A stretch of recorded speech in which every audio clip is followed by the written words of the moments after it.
আসসালামু আলাইকুম ওয়া রাহমাতুল্লাহি ওয়া বারাকাতুহু। সম্মানিত দর্শক মণ্ডলী, আশা করি আপনারা সবাই ভালো আছেন। আজকে আপনাদের সামনে আমি একটি গুরুত্বপূর্ণ বিষয় উপস্থাপন করছি। সেটি হচ্ছে পিতামাতাকে গালি দেওয়া এটি একটি কবিরা গুনাহ, যেটি আমরা আমাদের অনিচ্ছা সত্ত্বেও বা অনেক সময় রাগত স্বরে আমরা এক অপরের সাথে কথা বলার সময় বা ঝগড়াঝাটির সময় আমরা ব্যবহার করে থাকি।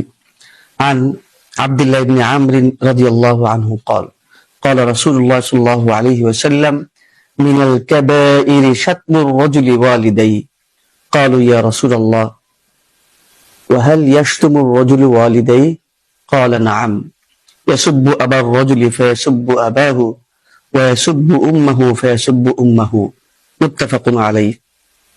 আব্দুল্লাহ ইবনে আমর রাদিয়াল্লাহু আনহু থেকে বর্ণিত, তিনি বলেন রাসূল সাল্লাল্লাহু আলাইহি ওয়াসাল্লাম বলেছেন, কবিরা গুনাহের মধ্যে অন্যতম কবিরা গুনাহ হচ্ছে নিজের পিতামাতাকে গালি দেওয়া।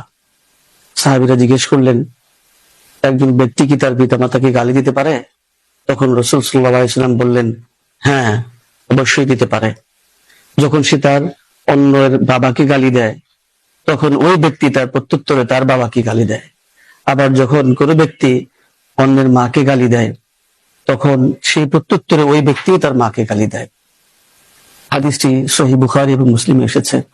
সম্মানিত ভাইরা, আমরা কিন্তু এই কাজটি অহরহই করে থাকি। আমাদের এই ধরনের গর্হিত কাজ থেকে বিরত থাকা উচিত।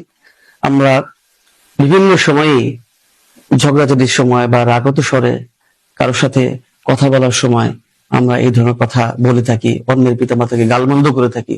আসলে কিন্তু এই প্রত্যুত্তরে আমাদের পিতামাতার প্রতি কিন্তু সেই গালমন্দটা আমাদের দিকে ফিরে আসছে। কাজেই এই যে হাদিসটি আপনাদের সামনে আমি উপস্থাপন করলাম, এখান থেকে কিন্তু স্পষ্ট ভাবে নিষিদ্ধ করা হয়েছে এবং রাসূল সাল্লাল্লাহু আলাইহি ওয়াসাল্লাম বলেছেন মিনাল কাবাইরি, অর্থাৎ কবিরা গুনাহের মধ্যে অন্যতম বড় কবিরা গুনাহ। এটি একবারে নিষিদ্ধ।